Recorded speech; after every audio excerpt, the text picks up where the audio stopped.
Assalamualaikum, Shalom, Om Swastiastu, Namo Buddhaya, Salam Kebajikan. Dewan Juri yang terhormat dan lawan berdebat teman kami berpikir, kami dari tim delegasi A5 akan memperkenalkan diri. Saya Natasha Siti selaku pembicara pertama.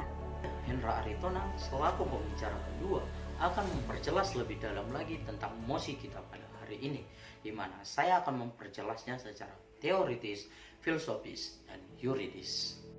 Saya, Bill Clinton Situmorang, selaku pembicara ketiga dari tim Pro, akan membahas secara sosiologis, empiris, dan poin-poin argumentasi di bawah topik penegakan hukum melalui pattern cyber di media sosial. Selamat menyaksikan pemaparan argumentasi dari kami. Nim operatur inicum nemini facie injuriam. Hukum tidak memberikan ketidakadilan kepada siapapun dan tidak memberikan kesalahan kepada siapapun. Penegakan hukum adalah upaya yang dilakukan untuk menegakkan norma dan hukum yang berlaku di masyarakat dan negara. Patroli cyber adalah suatu tindakan untuk mengamankan ruang cyber dari kejahatan, penyebaran berita hoax, fitnah, serta ujaran kebencian. Dan yang ketiga, media sosial adalah ruang media atau ruang daring untuk melakukan interaksi, menyebarluaskan informasi yang dilakukan oleh seluruh masyarakat di dunia. Adapun latar belakang mosi perdebatan pada hari ini, yaitu perkembangan teknologi internet telah memberikan kemudahan khususnya bagi manusia untuk melakukan pekerjaannya.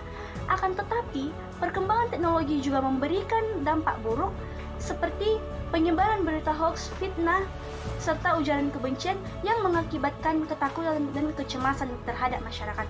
Oleh sebab itu, pemerintah membuat kebijaksanaan dengan mengadakan patroli cyber media sosial yang diatur dalam Surat Edaran Kepolisian Nomor SE-8 angka Romawi 7 2018 tentang penerapan keadilan restoratif. Kebijakan tersebut didukung oleh pemerintah. Yang melakukan patroli cyber adalah polisi cyber dengan melaksanakan dan menanggulangi dua kategori besar dari jenis cyber, yaitu yang pertama, computer crime, yaitu kejahatan cyber yang menggunakan komputer sebagai alat utama untuk melakukan kejahatan cyber, seperti peretasan atau hacking dan web theft. Yang kedua, computer related crime, yaitu kejahatan cyber yang menggunakan komputer sebagai alat bantu untuk melakukan kejahatan cyber, seperti penyebaran video porno, penyebaran berita hoax, serta ujaran kebencian. Untuk menanggulangi kejahatan cyber tersebut, maka polisi cyber menetapkan langkah-langkah untuk memberikan teguran terhadap mereka yang melakukan kejahatan cyber. Yang pertama, meminta pendapat para ahli. Yang kedua, memberikan pesan peringatan pertama kepada pemilik akun media sosial yang hendak melakukan kejahatan cyber. Yang ketiga, jika pemilik akun tersebut tidak mengindahkan peringatan pertama, maka polisi cyber akan memberikan pesan peringatan yang kedua. Yang keempat, polisi virtual akan melakukan pemanggilan klarifikasi, dan yang kelima memberikan tindakan tegas terhadap pelaku kejahatan tindakan cyber berdasarkan restoratif justice. Adapun poin-poin argumentasi kami dari tim Pro, yaitu yang pertama, untuk mencegah dan meminimalisir kejahatan dari media sosial. Yang kedua, penegakan hukum oleh polisi cyber bersifat represif dan preventif. Dan yang ketiga, patroli cyber mengedepankan edukasi dan langkah persuasif bagi masyarakat digital Indonesia. Sekian argumentasi yang saya sampaikan, yang akan dilanjutkan oleh pembicara kedua dan ketiga dengan memberikan bukti-bukti argumentasi untuk memperkuat argumentasi kami. Terima kasih dan salam sejahtera. Ubi societas ibi justitia, yang artinya di mana ada masyarakat dan kehidupan, di sana ada penegakan hukum. Assalamualaikum warahmatullahi wabarakatuh. Shalom, Om Swastiastu, Namo Buddhaya, Salam Kebajikan. Dewan Juri yang saya hormati, izinkanlah saya terlebih dahulu memperkenalkan diri. Saya Hendra Aritonang selaku pembicara kedua dari tim Pro. Kami dari tim Pro tetap setuju dengan mosi kita pada hari ini tentang penegakan hukum melalui patrol cyber media sosial. Menurut Dr. Andri Yosua SH, yang merupakan salah satu ahli hukum pidana di Indonesia, mengatakan bahwa patrol cyber menjadi hal yang positif dalam menangani dan menekan kejahatan cyber di perkembangan teknologi pada saat ini. patrol cyber merupakan terobosan yang sesuai dengan perkembangan sosial kultur dalam menekan kejahatan cyber. Dr. Andre Joshua juga mengatakan bahwa penegakan hukum bukanlah hanya tindakan represif semata, tetapi kita juga harus mengetahui bahwa ada dua aspek lain dalam penegakan hukum yang sering kita lupakan, yaitu tindakan preventif dan tindakan persuasif. Seperti yang kita ketahui, di dalam Undang-Undang Dasar 1945, Pasal 1 Ayat 3 mengatakan, negara Indonesia adalah negara hukum. Maka segala sesuatu yang berkaitan dengan bermasyarakat, berbangsa, bernegara, diatur oleh hukum itu sendiri.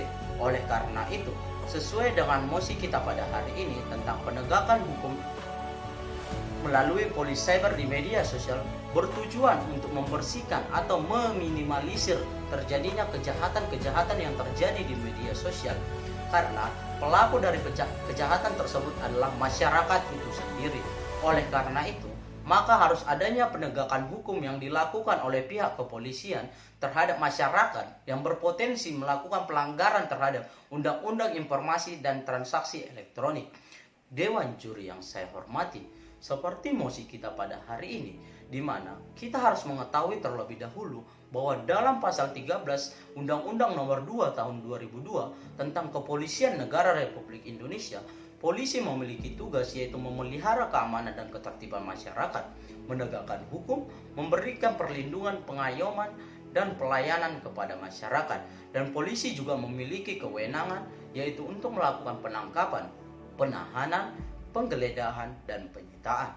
Maka dari itu, penegakan hukum yang dilakukan oleh polisi cyber media sosial merupakan salah satu tugas dan tanggung jawab dari polisi itu sendiri, karena polisi cyber merupakan bentuk dari Satuan Bareskrim Polri yang dibawa langsung oleh naungan Bareskrim Polri. Oleh karena itu, polisi juga bertanggung jawab atas penegakan hukum atau bertanggung jawab untuk melakukan penjatuhan proses kepada pelaku kejahatan.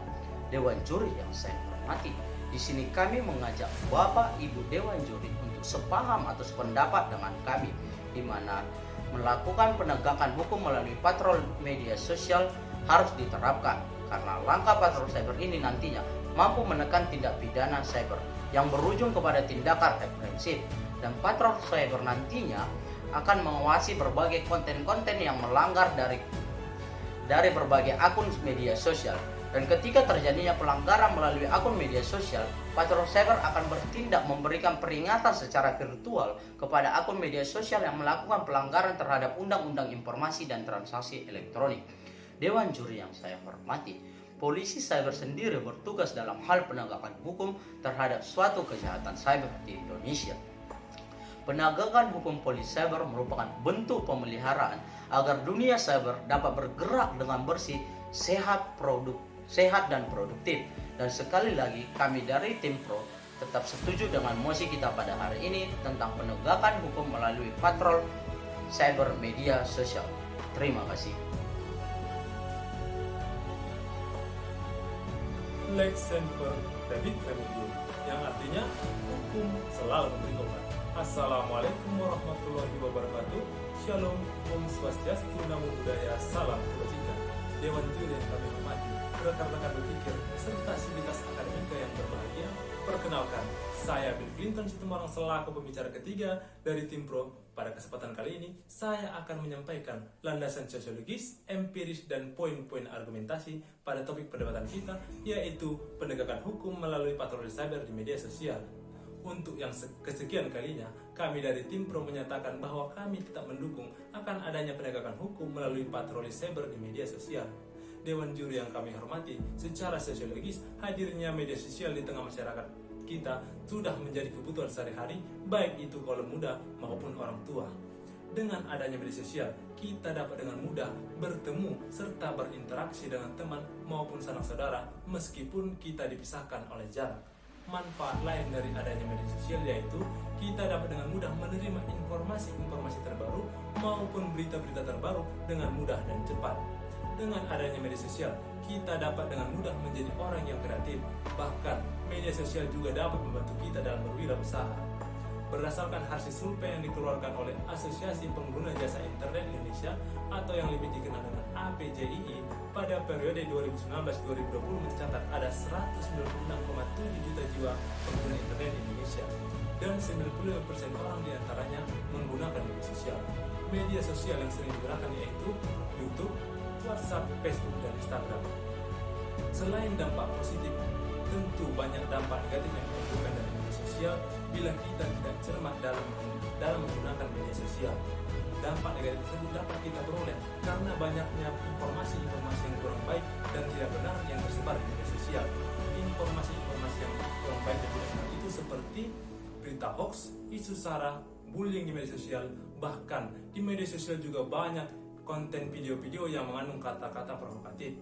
Berdasarkan data yang dikeluarkan oleh Kemeninfo, ada 800.000 situs penyebar hoax tersebar di Indonesia dan ada 3.473 konten yang mengandung isu sara. Bahkan KPAI juga mencatat ada 2.463 kasus bullying yang terjadi di media sosial. Berdasarkan itu, maka perlu adanya penanganan yang lebih serius oleh negara kita untuk meminimalisir akan adanya potensi pelanggaran terhadap Undang-Undang Informasi dan Transaksi Elektronik. Berangkat dari urgensi tersebut, kami merumuskan setidaknya ada 3 argumen yang mendasari posisi kami untuk tetap mendukung akan adanya penegakan hukum melalui patroli cyber di media sosial. Yang pertama, bila ditinjau dari sisi kepastian hukumnya, tentu dengan hadirnya virtual police dalam melakukan penegakan hukum melalui patroli cyber di media sosial akan memberikan kepastian akan hukum itu sendiri. Seperti apa yang diungkapkan oleh Utrecht, yaitu kepastian hukum adalah adanya aturan yang bersifat umum mengatur individu untuk mengetahui hal-hal apa yang boleh dan hal-hal apa yang tidak boleh dilakukan. Oleh karena itu, dengan dilakukannya patroli cyber di media sosial akan mengedukasi masyarakat untuk mengetahui hal-hal apa yang boleh dan hal-hal apa yang tidak boleh disebar di media sosial. Yang kedua, bila ditinjau dari sisi keadilan, maka seperti apa yang diamanatkan dalam surat edaran Kapolri yang berisikan tentang kesadaran berbudaya dan beretika untuk menciptakan ruang digital Indonesia yang bersih, sehat, dan produktif, bahwasanya polisi berkomitmen untuk mengedepankan rasa keadilan di tengah-tengah masyarakat. Rasa keadilan tersebut dapat diwujudkan dengan langkah-langkah edukasi dan langkah-langkah persuasif untuk meminimalisir adanya potensi kriminalisasi terhadap pengguna media sosial. Yang ketiga, bila ditinjau dari sisi kemanfaatan, tentu dengan adanya patroli cyber di media sosial akan memberikan dampak yang sangat besar dan memberikan manfaat yang sangat besar terhadap keamanan dan ketertiban di tengah-tengah masyarakat. Bagaimana tidak, bila dunia digital kita sudah bersih, sehat, dan produktif, tentu akan sejalan dengan keamanan dan ketertiban di dunia digital kita. Hal ini juga akan sejalan dengan keamanan dan ketertiban di tengah-tengah masyarakat kita. Oleh karena itu, kami dari Tim Pro tetap setuju dan tetap teguh pada pendiri kami untuk tetap mendukung akan adanya penegakan hukum melalui patroli cyber di media sosial sebagai upaya yang dilakukan oleh kepolisian untuk meminimalisir akan adanya potensi pelanggaran terhadap Undang-Undang Informasi dan Transaksi Elektronik. Sekian dan terima kasih. Assalamualaikum warahmatullahi wabarakatuh. Shalom, Om Swastiastu, Namo Buddhaya, salam kebajikan.